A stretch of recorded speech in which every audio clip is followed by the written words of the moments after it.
Hey guys, it's Sadie. Welcome back to the Hear Me Out podcast. Today I'm joined by Stella and Charlotte. They're my roommates.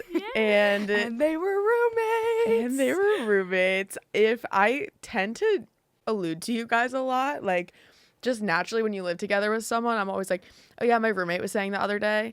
So if anyone's watching this, it's one of these two. Hello. Hi. But if you've been here since the beginning, Stella was like episode 2 or 3 on the pod. We talked about OG. Exactly, literal veteran. But yeah, been here since the beginning. Thank you guys so much for joining. And if you're watching the video pod, you can see their sweatshirts. They're wearing their merch. They just ran the Oregon Marathon and Half Marathon, or Eugene Marathon and Half Marathon. And that's what we're going to talk about today. So excited. We're still recovering. Yeah. Yeah, how are you feeling? On the way over here, we had to walk down like 4 flights of stairs, and I was going way too fast. Yeah, the stairs are hurting. Stairs are hurting. Walking is hurting. I think Charlotte's in a little bit worse shape than I am. Yeah. She ran the full. I only ran the half. So don't say only. Yeah, don't say only. Okay, sure. We don't use only. Plus, this was your second This half. was my second half. Yeah. Does that feel crazy to say? A little bit, yeah. Because if you would have asked me like 3 years ago if I would ever run a half marathon, I'd probably look at you like you're crazy because I couldn't really run more than a mile. So. And if you asked her after she finished the one last year, she literally looked at me and was like, "I will never do that again." Yeah. And then the next day we were looking to run another one. And she was like, I need to sign up for another one. Like, is there one I can do within the next year? And I was like, girl. Do you think that's because your body forgets the pain really quickly or relatively quickly, and then you're on that high more or less, and then so you just all the prep all of a sudden, like the 6 months, 3 months of prep or whatever just goes out the window, and it's like, yeah, I can do that again. It wasn't even that hard. Yeah. Like the aftermath of like being happy and having it done feels better than the pain. So you like want that again, but you realize you have to maybe run the 13 again. Right. To compare it to something, it's like getting a tattoo. Like in the moment, it's like really painful. But then after you're like, wait, I forget the needle and now I want 10 more. Yeah. It's like addicting. Like my mom was saying, we were talking like, does anyone just run one marathon or one half marathon? Like I can't imagine someone just running one and then being like, I'm done. I'm never doing that again. Yeah. Like I would be surprised if I met someone who only ran one because it gets addicting to want to do it. Even though it's not, it hurts so bad in the moment. It's all or nothing. But I feel like, I mean, me personally at least, I like the feeling of overcoming something. I think that's such a big factor. I can't imagine that wouldn't resonate with anyone who ran a marathon, who doesn't enjoy. If you don't enjoy the sense of overcoming and pushing through, then that's kind of at the core. I don't know what else your why would be. You probably wouldn't be running it. But speaking of the why, what was your guys' why? Especially saying like, I'm not gonna do it again. What I mean, I think part of it, but I'm wondering if that's all of it. What was your whys? My why, I don't know. I've never really been super athletic my whole life. I played softball, but I never ran. I never did anything like that. And so to be able to run 13 miles like in one go is pretty just incredible to me, like looking back to where I was like 4 years ago. And so I guess that's my why. And also I'm a bit of a slower runner, and I think that sometimes in the running community that's like, if you're not running like a 7-minute pace, like why are you even here? Like why can you even call yourself a runner? Because that's like basically walking. But I mean, it's still running, you're still moving your body, and so I think that's important for people to recognize. So definitely. I mean, when I kind of went toward the back of the pack, I found that was where the heart of what doing, to me at least, as a spectator and someone who also ran the half, the heart of that is the people who like they've got day job situation, and like, not to say that obviously there's some like freakish occurrences where it's like someone who has a 9 to 5 like accounting job or whatever runs a 7-minute mile for 26 miles. What are we talking about?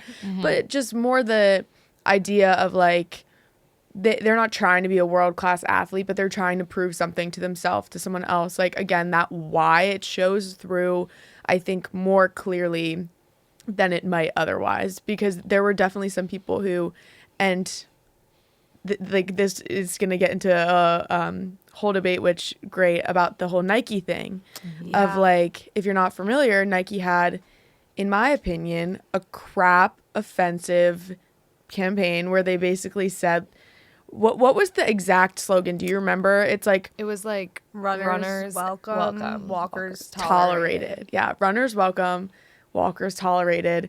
And so people who I saw walking, you could see it in their face, they wanted to give up, but they weren't. It was just like one foot after the other. That was very inspiring. So Yeah. yeah. What's No, your exactly. why?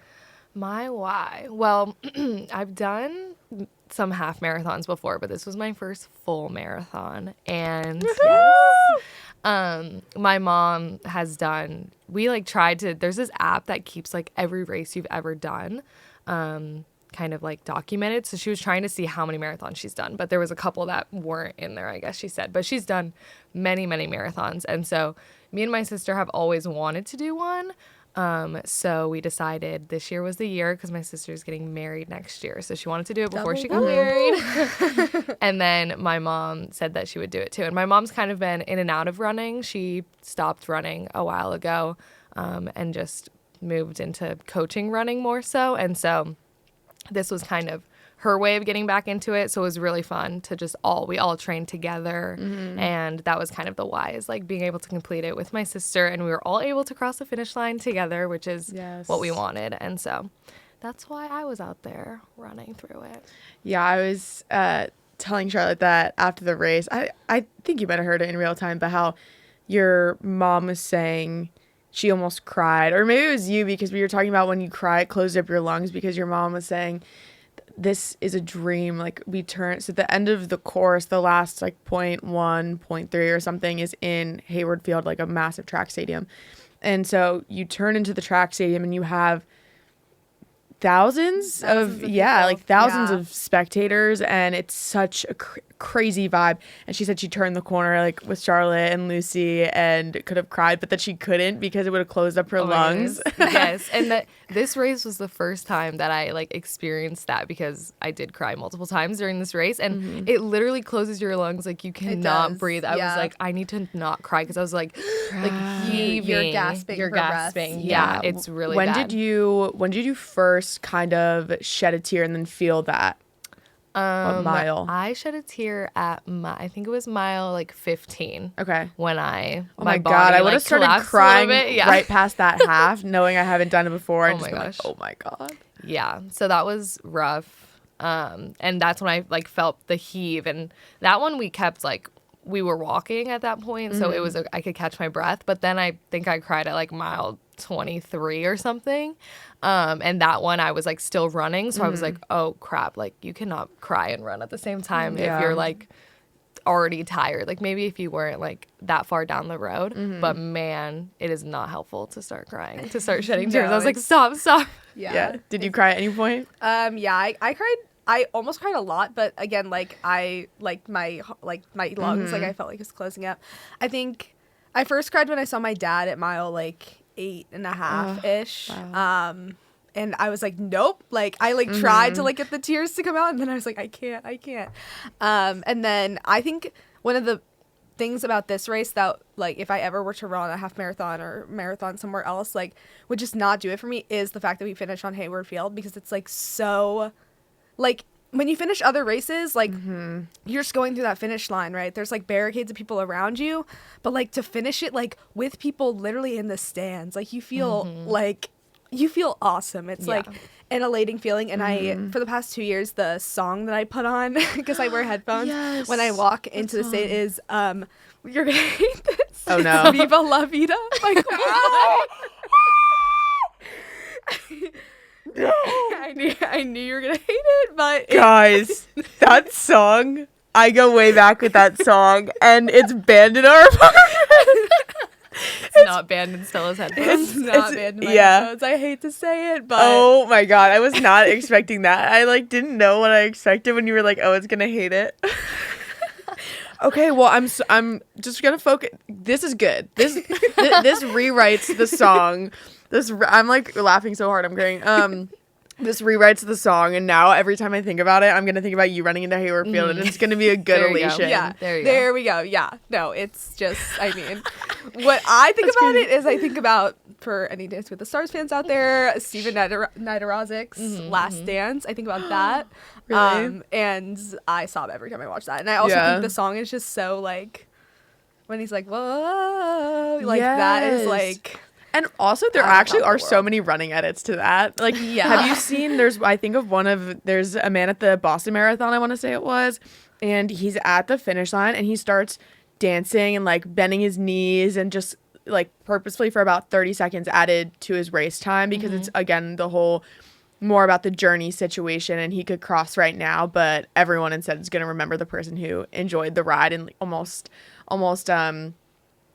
not made fun of, but essentially was just kind of like in spite of it all and like didn't cross the line and was just taking it all in. So I definitely think of that. But did you have a song that got you through or that you ended it out with? So I actually didn't bring headphones because I lost my AirPods, in all honesty, the night before, so I could not find them. So I didn't bring any, but my like brother did have some that I could have taken from him. But I was running with my sister and my mom, so I was pretty fine until like mile 21 when it was really hurting. My mom was like trying to get our spirits up, but I'm like the type of person that if someone's like cheering me on during a race, I'm like, not like the spectators, that's a different thing. Like someone running with me is like, you got it, like you're almost there. Like I like cut the cameras. Yeah, like do not like stop. Like I don't need this like encouragement right now because I just need to like lock in myself. But she just like put on music. So first, she played Pink Pony Club because as we were going up the hill at mile 8, it was like playing. And so we were like singing to each other. And she was like, wait, that wasn't on for long enough. Like, we need that energy again. So she played some of the classics, like Eye of the Tiger. Like, that's a classic in our household to put on. So, and then Taylor Swift. She has like this playlist that's like Taylor Swift running songs that she found. Okay. So it's like all Taylor I've definitely Swift's, run like, to that playlist before. Yeah, like hatred songs that'll like really get you to just like, I hate this, let's go. So she put those on to try and get a smile on my face and keep me going when times were rough. Last year when I was slowing down and trying to keep the pace, I had a whole marathon playlist where it was maybe 3.5 hours, so I afforded myself some skips, but I was trying to keep it to like no skip songs. But then on the day I ended up playing My Kink is Karma over and over again, also by Chappell Roan, because the pace is like a 9-minute pace or something, or like a 9:30 pace, and so I do a lot better when I have something to kind of hit on the beat and just to keep me going. And then otherwise, I had Eye of the Tiger. I think I maybe even played I'm Gonna Fly Now, which is the theme song of Rocky. So between that and Eye of the Tiger, very just channel the Philly spirit. I'm a big Man-Eater person. That's what I always play if I'm on my own runs, and like the last mile, like Man-Eater comes on. Yeah, that's like a faster pace too. I'm a big Pitbull. Pitbull go to? I listen to Pitbull. If I'm sad, if I'm happy, if I'm driving, if I'm sick, any sort of situation you can ever think of yourself in, let me know. Pitbull's been there, done that, and he will get you out of it. That's just I was waiting for you to finish just so I could sing over and be like, for everybody going through tough times, believe me, been there, done that. He has. Every day above ground is in fact a great day. So remember that. What was the song you sang in front of my family at karaoke? Oh, a hotel room service. Hotel room service. Yeah, she sang that in front of my brothers, my father, my mother. I was like G-string down south. Like your father was like. But my brother and your brothers were like, "This is my like jam." Yeah, they were singing along. That's awesome. That's awesome. And then I think your father was more horrified that they were singing along with me. yeah, that's true. That's awesome. I mean, with karaoke, you got to be a moral support person. You know what I mean? Like, why ever make it more awkward than it already is? But anyway, I think you had a really interesting point with ending at Hayward. I feel like even for students, there's another kind of thing to channel there as well. But just generally for anyone to be in that complex and like you're not on any other paved road, you are in this massive stadium. It is an incredible feeling that you could imagine, but until you're there, especially after I'm sure like 26 miles, like holy crap, like that you can really understand it. And there's so many things about our course that I think makes it one of one. That's of course an out there thing, and I'm not saying I'm like any kind of world-class runner, but even just looking at London Marathon, Boston Marathon, all this stuff, everyone has their own thing, pros and cons, but something about that field, about also like being called Track Town, you know. Running good in the vibe. Footsteps of legends. Isn't There that you what go. they say? Yeah. And the marathon course, it was like my first time even being back in some of the areas of where that course runs. And I mean, it's just beautiful back there. Like, I didn't even know, like, more in the Springfield area when we go by the river, like, it was so pretty. Even my mom was like, this is one of the best marathons I've ran. Like, she loves the course even, and she's run the Bostons and stuff. So I think it's a really cool. And yeah, like, not many people get to say that they've ran on Hayward Field. Like, there's not many times where that is like open to the public to just like be on and like mess around. To like chill out. So yeah, so to be able to do that is like really awesome. Yeah, and I think as a student, it's just like even more special, especially like, not to get like too sappy about college, but like this is like, I mean, coming from far away or coming from anywhere, like this is such a great place to go to school, and I've made so many memories here and grown like so much as a person. So like to be able to like finish it like on the field of my school, where like who's really like made me like kind of like who I am today, like, or as a part of it, like it's so much cooler, and especially to complete something that's so like challenging and shaping as a person is like even better to complete it on that field. So,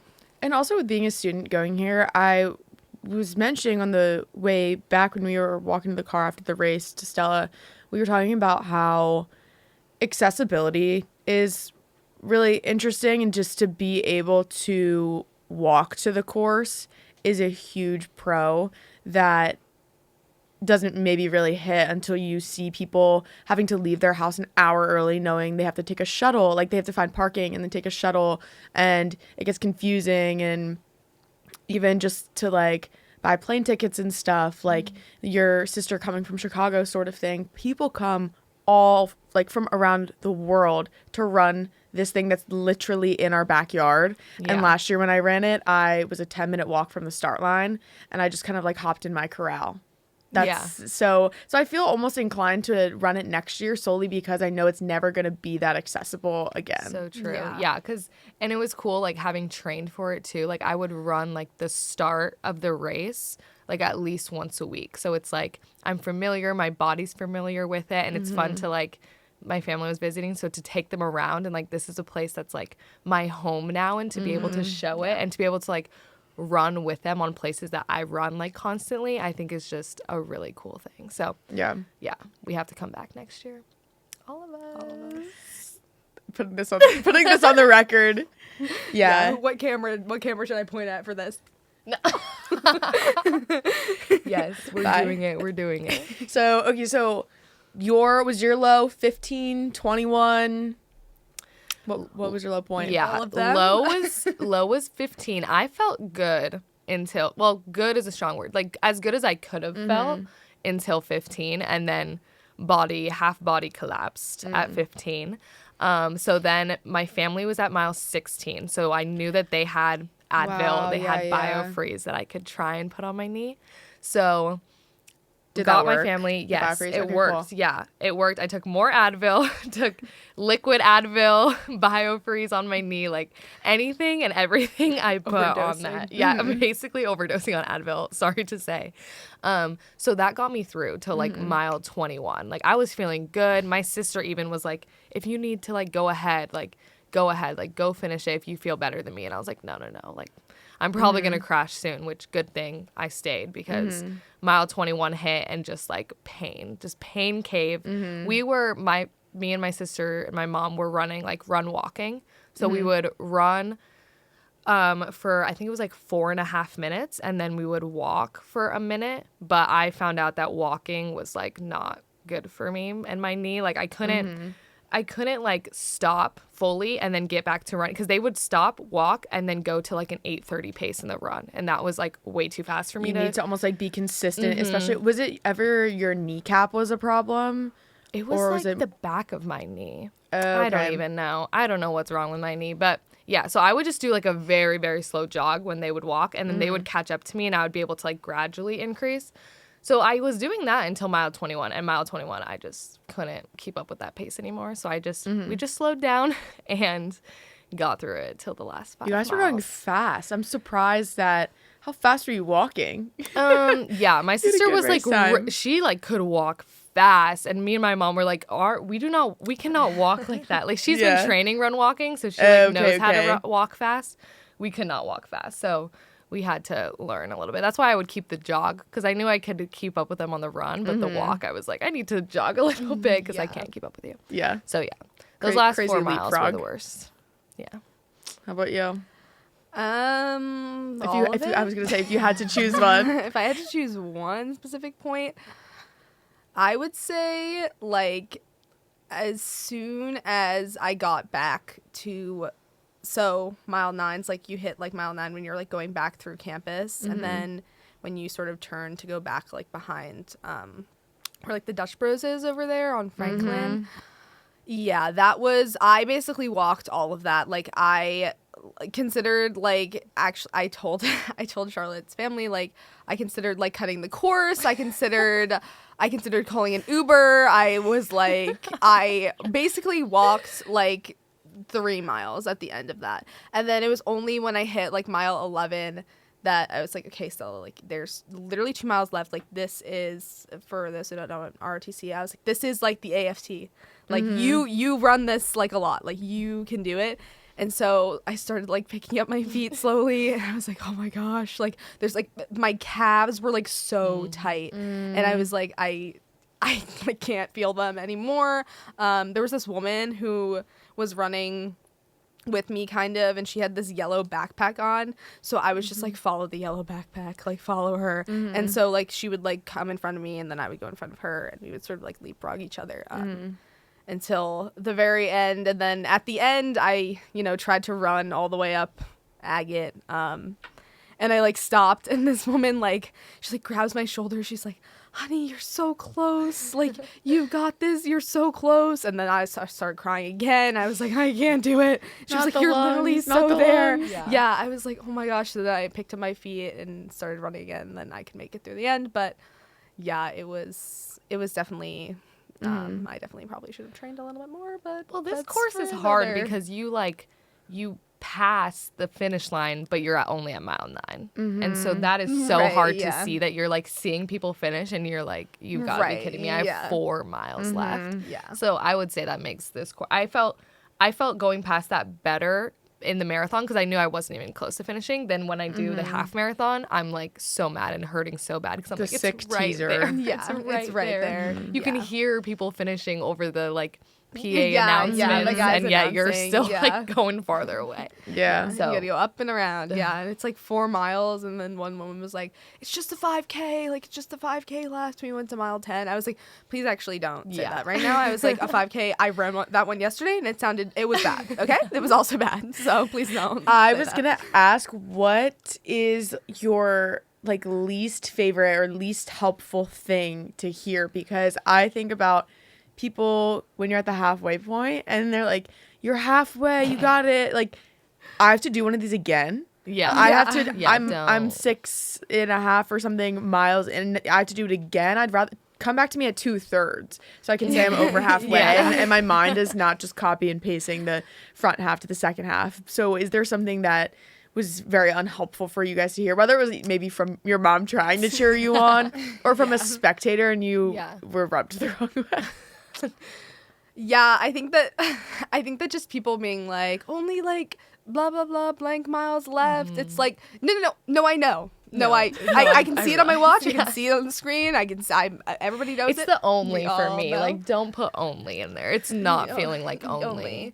It's feeling like, oh my god, I have a thing 4 miles left. Yeah. Like, I'm going to die on these 4 miles. I like most people around us at the marathon at mile 23 to 26, like we're also dying. Like we're all in the place where like we're pushing through. But then there's this one guy that was like in the most high spirits. He must have been like pacing somebody because he like runs ahead of us. He like turns around to all of us. I'm pretty sure this was like mile 25. Like we're 1 mile away. So everyone is like, we're done. And he turns around. He's like, biggest smile on his face. guys, you guys got this. Like, this is easy. Like, just 1 mile left. And I was so mad. I was like, please, no one should be smiling this hard. Like, it just made me so, like, upset that someone could feel that good. And I'm, like, dying. Yeah. I literally, like, turned to my mom. I was like, I'm going to kill this guy. Like, he needs to run away from me right now because I can't. Whereas, like, I think my mom, like, she knows because I've told her stories before of, like, I cannot, if I'm, like, hurting, like, do not try and, like, cheer me up or, like, tell me, like, you got this, like, you can go faster. Like, no, I know what I can do. I just need to, like, lock in. Like, you can tell me some words of encouragement, but yeah. So that was really hard because it was just like, okay, I know you look good. Yeah, thank you. Yeah. But we do not. Which is so interesting because at the end of the day, to know that you have like that amazing support system there, but you know at the end of the day it comes down to you and it comes down to like your active choice to finish it. Yeah. Like no one can make you run that. Like they could drag you across the line sort of thing, but no one wants to be no one wants that. So even when someone's in your ear, even when someone's maybe not in your ear but supporting you in a bunch of different ways, like it really does come down to you and your willpower, and it's a mental game for sure. Right. I mean, yeah, words of affirmation, not her love language. It's like do not I feel encourage her. You see her struggling, let her struggle. Yeah. No, I don't mean to sound like bad. Like I feel like that totally sounds bad. But I feel like it's also different coming from someone if it's like we're both in the pain cave, like let's work together, let's encourage each other. But if it's from someone who's like not in the pain cave with you, I feel like it feels different. Because one time I also ran a half marathon with my boyfriend who's a lot faster than me, but he like ran at my pace and he started encouraging me and I was like, you need to stop. Like I don't need to hear, because like I know you're not in pain, but like I am actually in immense pain. So like I don't need to hear your words right now. So I feel like that's like part of it is like me and my sister were both in the pain cave, so we could kind of, you know, if I heard her like I can't, like I'm hurting, like no, you got this, like I'm in the same place as you, like don't think that I'm not hurting too.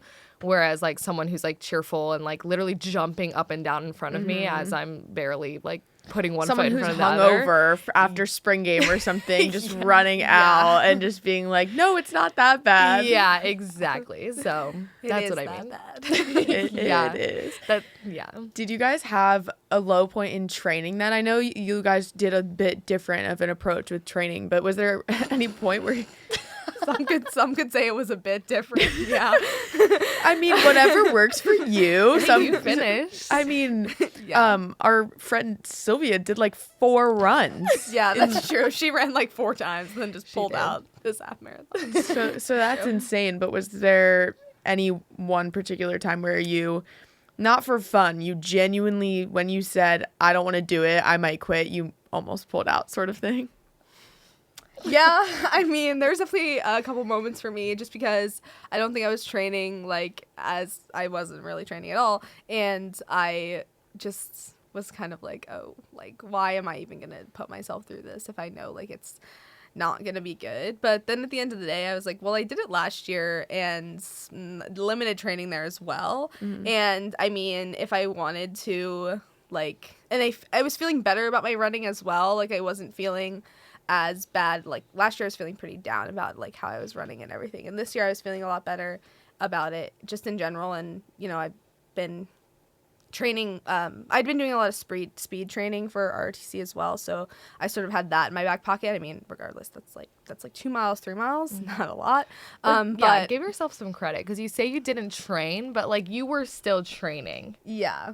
Like she was still training. You were still running. Like you did training. Like maybe we should have added on like one long run, maybe. But like you were still training. It's not like she just like got up and was like, yeah, let me go run this real quick. Like not having run ever. You're training even when you're not training for a half marathon. Like indirectly, that's true. Like genuinely, you get up so early every day and you're doing the most. So sometimes you do a whole workout and like you're back in bed before I even open my eyes and like hit snooze.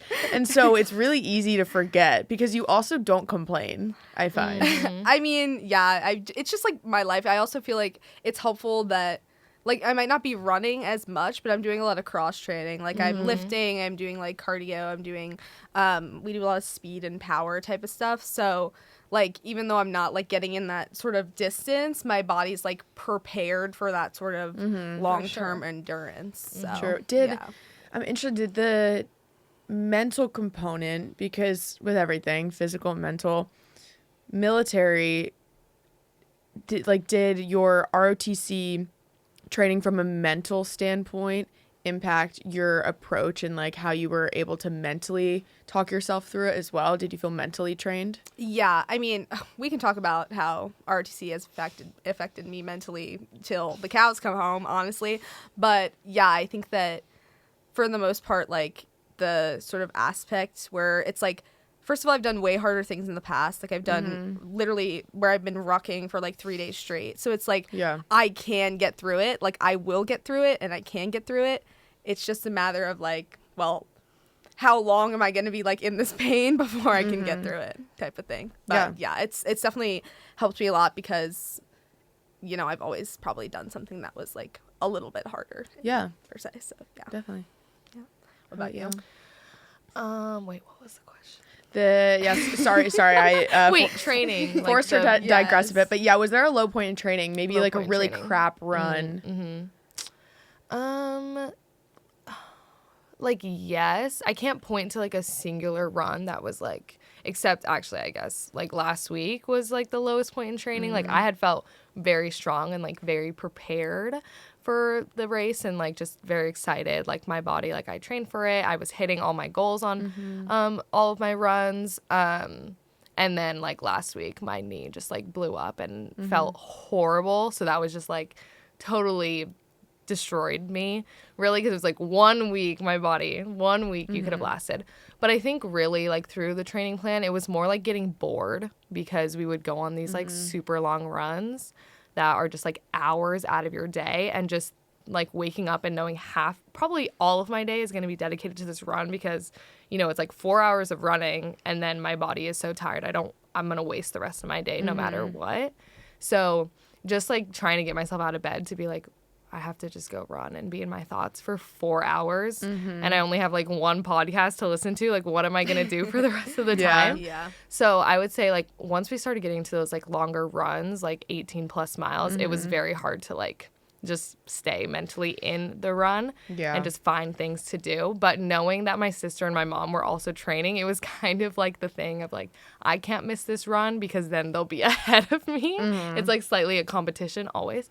Always. So every time I thought like, I can't do it, I'm like, wait, but my sister's doing it right now. So I need to make sure that I'm as prepared as her. So that like, I feel like kept me through. Because if it was just myself and me just training for the marathon, I feel like it would have been way different.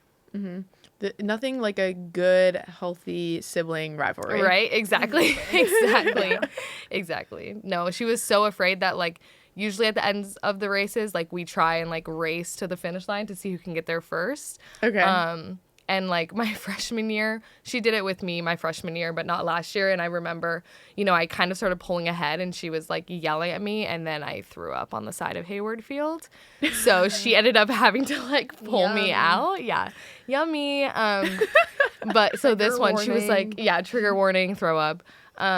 This one, she was like, Charlotte, like you just can't, like we have to like pass together. Like I know you're going to have a kick at the end. Like, so, but I didn't have a kick at the end of this one. We all passed at the same time. Were you guys holding hands? Oh, no. We were not holding. Again, not physical touch. Her, also not her love thing. language. True. I should have known better. It's my family. Like, my family, we're not really touchy types. So, holding hands probably not happening with us. So we just crossed together. Or giving words of affirmation. That's what we were talking about on Thursday night when you were like, I'm just not good with words. And like Lucy was saying the same thing. And her fiance was like, yeah, I know. I got that. Ooh, yeah, that's our bad. We're not really the affectionate family. My brother sometimes like says like, love y'all on the phone. And I'm like, oh, love you too, I guess. Yeah, whiplash. Yeah, I'm like, usually he's like the most lovey-dovey out of them. So what would... okay, actually, before I get to that, fun question. What was a sign that you remember that was like a really solid sign? Funny or got you through, maybe? Ooh. The funny one I saw was he was at like what mile? You saw it too. The one that was like, yes. don't He first started out at like mile like 2. Yeah. Right? Or mile 3. It was very early in the early. race, and he was like, don't like start out too fast, or like you're starting too fast or something. Yeah. And then he was at the hill, which is like mile 8, and then he had a sign that said like "Told you so." And he was at mile 2. He was pointing at people, which was diabolical. He had his sign like you're going out too fast or something, and he was literally like pointing at all of us like you're running too fast at the start. And then he was at the top of basically the top of the hill and was like "Told you so." And I just thought that was funny because it was like, yeah, true. If you look at the paces, the first mile is always the quickest. So yeah, that one was kind of funny. I saw one that was like walk if you're a Trump supporter. And this was, sorry if your podcast is like apolitical, but this was like right as we were like, it's not. Okay, good. This is like right as we were like, me and Sylvia were running together, and we were kind of like on a one run walk scenario. And this is right where I was like, I checked my watch. I was like, okay, Sylvia, like I think we can like walk for a second. And she was like, no, don't walk, stop. And I was like, what? She was like, look at that man's sign. You cannot walk. And I was like, oh my God, okay. Like I won't. There was a lot like that because at the hill too, we were walking as well as on our walk, and there was a sign that said "Run if you have a hot boyfriend," and I was like, "Oh, sorry, this is my walk interval." Yeah. Ooh, my bad. Mind you, Chris, her boyfriend is literally like running to make his plane. Yeah. Her boyfriend was booked a plane that was basically, I would not have made it. I don't care like how.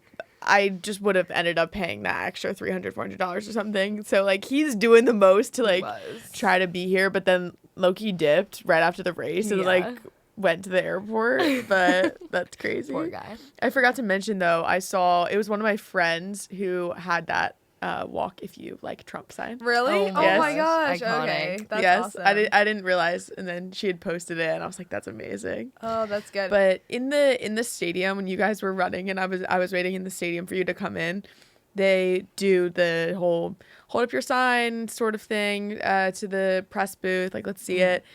And they read them out, and the one guy was like, and of course the obligatory, you are running better than our government. Yes. There was a lot of those. To say that on the Hayward loudspeaker, and they were all, that Hayward loudspeaker was not apolitical. And snaps for it. But I remember seeing those signs are very popular, obviously, but my dad had run the 5K with me, and some guy was holding up that sign, and we were at like mile 2.5 at this point. So again, like, whoa, mile 2.5, like, but we're almost done, right? And so he was like, oh my gosh, I love that sign. He was like, he goes up, he's like fist bumping the guy. I'm like, oh my gosh. I was like, yes, it's so awesome. He was like, that is great. And then he's like running faster now. I'm like, okay. I always like the signs that say like tap to power up. Like, I don't know if that's cringy, but to me, they always work. Let me tell you, never tap them. Never even go. The idea of me having to run to the side is like way more to power up is like way harder. Yeah, that's me wanting to. Yeah, that's up. true. I'll never like go across, but if like, you're near on the one side, then I'll power up. That's fair. What is something that what is advice that you would give to someone who wants to run a half or full marathon? Oh my goodness. Stella's like, I'm going to tell you to not do it. Don't do it. No. No, do it. Advice. Oh my goodness. My advice to people always when they like are just like, I could never do that. Like, yes, you can. Like, I believe that anyone can do it. It does take some time, you know? Like, that's my thing. I think anyone can run. You can finish it. Run, walk it. Like, we're a big believer in the run walk method in my family. Like, it works and anyone can do it. So I always say that. Like, Sylvia, she literally told me, she was like, I will never do that. And I was like, no, you seriously can. Like, sign up. Like, you'll be able to do it. Like, I really think anyone can do it. And just like, that's my advice is just like, you can do it. Like, anyone can. Don't think that like some people are like elite if they can do this. Like, no, seriously, anyone can do it. That's not really advice, but it's good, and I think it's definitely worth to hear. And in a way, like affirmation, it can be advice. Yeah, advice enough in my book, at least. So Yeah, I think my advice, I agree with that. I think you can do it even if you're like not a runner. You don't have to be a runner to go out and do one of these things. I think I would just say like like you are stronger than you think you are, and while you're in it, like my advice is like keep pushing forward. I mean, I know that's stupid, but like if you're like there's times where it's really tough. It's been really tough for me, and like it's just that sort of I think running is a total mental game. Like I actually think that there's like very little skill like involved in it, to be I mean, I'm sure there is some skill, some athleticism, right? But like there is like to just run like plain out, there's like very little skill. So it's like you shouldn't really worry about like,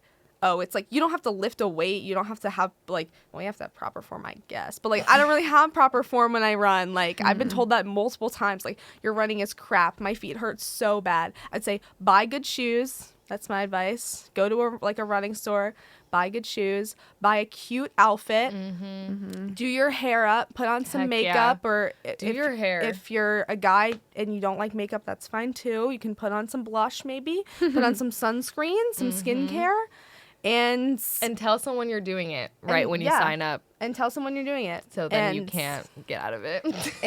True, and well, tell people you're doing it so you have like. People like it's so amazing when like I know it's like when you told me you were like I'm at the hill on mile 8, I was like okay, I was at mile like 6 at that point. I was like okay, well I know I'm gonna see someone I know, and that's like that pushes you forward because these people so like true. You feel so like loved and like appreciated by your friends and your family, and you're just like wow, like I'm doing this. Like, if I could just get through it, like, look at all these people that are here to support me. Like, you know, that's so not really advice either. But I guess, well, no, I do have advice. Buy good shoes, put on a good playlist, and get out there.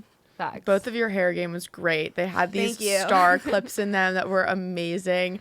Genuinely, oh my God, you looked more put together, both of you, after that marathon than like me on an average day. I love, like, literally me and my sister were on Pinterest the night before, and I was like going through to try and see like how can I do my hair this year? Like I want it to be different and cute. I got a lot of compliments on the star clips. Like women would run past me because I was walking, and they would run past me, and she'd be like, honey, like, where'd you get these clips? I was like, my roommate ordered them for me, and she was like, oh, where'd she get them? I was like, Amazon. Like, I don't know. I think it was Amazon. Yeah. Well, my mom thought I was really creative with the clips. She was like, oh, yes, like, I'm going to put them in my hair. And then we get to the start line, and, like, every girl has it. And I'm like, Mom, no. Like, I'm trendy. Like, I've just seen them on TikTok, Mom. Like, this was not an original idea. She was like, oh, I didn't know that this was a trend. And I was like, everyone that passed us had star clips in there. Some girl I was at Chick-fil-A yesterday. I was driving back from Portland. The girl at the Chick-fil-A had star clips in her hair. And she was like, oh my gosh, like my roommate just ran the half marathon this weekend, and she wore these star clips, and like you're wearing the star clips, and the girl was like, I did not run a half marathon. I just really like these clips. And I was like, that's iconic. Yeah. Awesome. Running, looking good in a way that like you feel good just makes you run so much faster, and faster, but like you feel better faster. That's why I love to like do my hair before I run, because I feel like it makes me feel better and ready to go, especially for all these pictures when the people, when the professional photographers are sniping you. I haven't even looked. I didn't see a single one of them on the trail because I'm like the police car's like behind me at this point, like pushing me forward. Not true, by the way. I mean, a little true. I did see them in the distance, but so it was. I was photos? Like, please oh don't my gosh, get me with the photos. I look terrible in the photos. They're bad. I'm like, do you know you have 30 minutes? Literally, it was bad. But my brothers, they kept on saying, they were like, Charlotte, you look so mad. I was like, sorry that I'm like, hurting so having bad. This game face on. Yeah. Another one piece of advice. Sorry, now the words are flowing out of me. Buy anti-chafe stuff and put it on. Yeah. Because let me tell you, I forgot to put it on before my race, and are you serious? My thighs are like ripped open almost. So honestly, like when I was running it last year, no amount of want to look cute and be one of those girls who can wear like pretty tiny shorts and run without chafing, no delirium or anything was going to have me be that person. I don't care if I looked like I didn't like the look of the long shorts, but practicality had to win out. And I was like, that's so true. they're nearly capris. The shorts were so long. Yeah. Like, Yeah. they have to be. No, that is true. I will say, like, I can't do the matching set because the shorts have to be long enough. Mm-hmm. The bra has to be tight enough and Right. supportive enough that it's not cute anymore at Yeah, this point. it has to be supportive. It needs. But yeah. Yeah. And also advice, there's chafing cream at all the first aid stations on the Yes. course. Yes. So Oh, if you do good forget job. to put on chafing cream, you can't stop. They have some. Yes, but I didn't see any first aid stations, so I was was having tunnel face vision. down, I was yeah. blinded by my pain. So, And on yeah. that note, And on that note, run a marathon, half or full, you can do it. run a half or full. You can do it. Yes. Thank you so much for coming on. I'm so proud of you guys. Oh my God. And Thank you. you guys are so cute in your sweatshirts. And I will brag about you guys forever. People like me like to brag about people like you who don't like run. But Sadie's poster was amazing as well. Yes. Our Shout out faces Sadie. printed. Our Shout fa- out Sadie for coming to Yes, support us. for to support us. That was the best poster I saw. Because And- also give spectators some credit. Spectating races is hard as well. So, Not nearly as hard, but I appreciate your appreciation of the time component. but it means a lot to like runners to have people out there. It would not be Right. the same. So, thank you to everyone who came out. shout out to you. And Shout always out. remember Sadie's sign. Dating in Eugene is harder. Facts. Dating in Eugene is harder. All right, last things last. If you don't already, follow at HBU Hear Me Out on Instagram. If you're watching this on YouTube and feel like subscribing, do it. If not, that's cool too. And if you're on Spotify, follow the podcast, add the episode, do all the good things. And I will see you next Sunday. Bye. Bye.